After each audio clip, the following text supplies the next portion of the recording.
Hello again, welcome to Therapeutic World, and today I'm interviewing John and we're going to be looking at what he's been up to. So John, your start was quite unique, wasn't it, because you embarked on the counselling course not really wishing to become a therapist, Yes. a counsellor. Yeah. So could you just tell the viewers a little bit about that? Yeah, I had no, as you said, I had no wish to take that as a career or be any part of it. To be very honest with you, I was quite happy working away as I was, and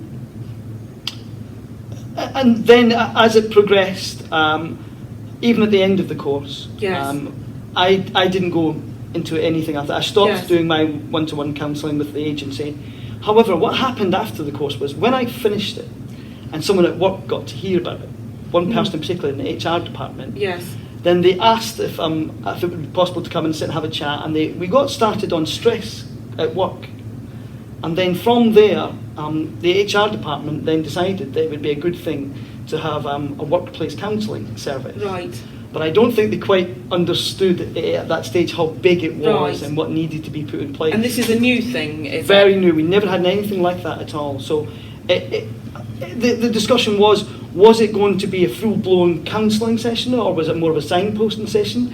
Was it to do with problems at work or problems out of work, or was it jointly? And it grew from there. Right. Okay. So that's wonderful. So where is that now? How has that materialised? It's not up and running yet. However, it's not far off it now, because there's insurance issues with HR, and how do we work that insurance in with building insurance and supervision and all of these sorts of things as well. So it's something that's in progress. It's in progress definitely at the moment. That sounds great. Yeah, it's very exciting actually. Yeah. So going back, John, to your beginnings, should we say, doing a counselling course with no intention of using your counselling skills in any way, a lot of people would probably say that's quite a lot to invest in. That's quite a bit of an investment with really... It was an investment in me. Wanting to see the job at the end of it. So you're saying it was an investment in you? Yeah, it was. Yeah. It was for me. It was a journey that...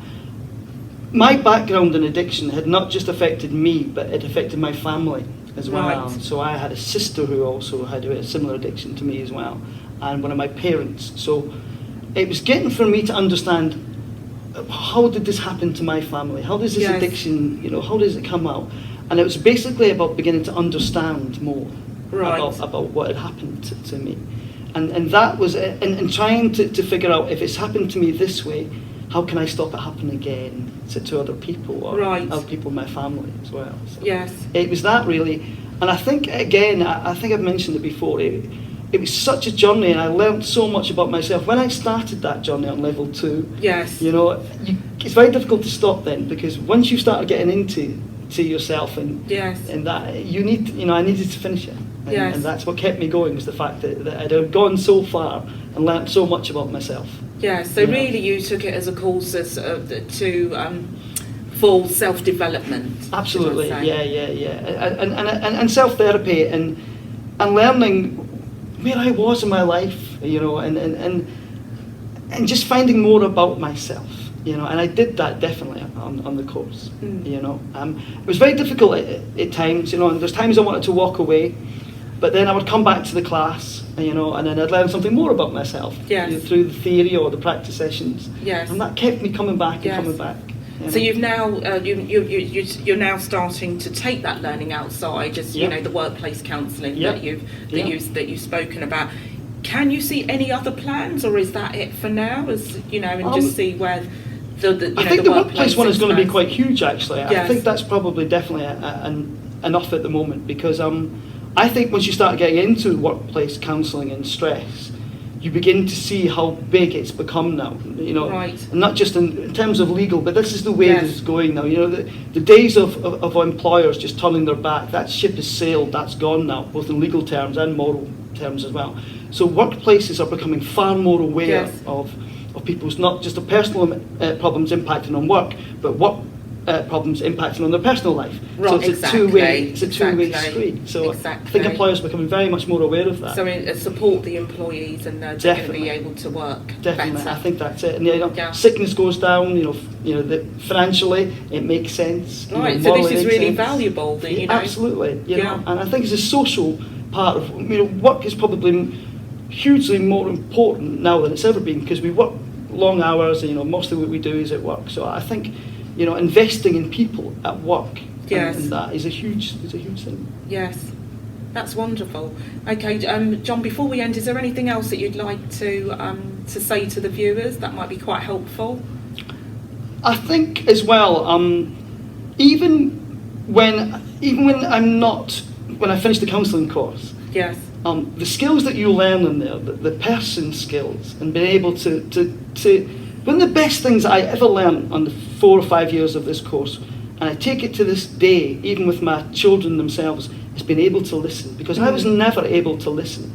I heard things, but I never listened. Yes. And it's that training to be able to hear. I heard things, but I never listened. Yeah. And I did that throughout my life, especially things about me that people told me, and I would just go, yeah, okay. But learning to listen is such a skill. It takes years and years of training to do. Yes. And I use that in pretty much everything I do, even at work now, if I'm negotiating contracts or I'm talking to building contractors, or it's learning to listen to what people are saying was a great skill. Great. Yeah. And something so simple but yet so great, and and people can tell when they've been listened to. You can see it. You can see it. You can see the reaction on people now, because again you learn about body language, and how people react. And once you're actually listening, active listening is such a key component in everyday life, and we don't do enough of it. And I practice that more often than I would have if anything I took from the course. It was the listening skills. Great. And John, when you've got your counselling agency up and running, it'd be great if you could come back and just tell us about the progress. I'd love to. We're not far off it. I think probably in the next few months, when we've got, again, there's a few legal issues and a few insurance issues we have to wrangle out, but I would love to come back and I'll tell you all about it. Okay, well, thanks for coming to speak to us today, and thank you for watching Therapeutic World. Bye-bye. Bye-bye. And if you do like this video, please give us a like, and remember to press the subscribe button so that we can keep you updated.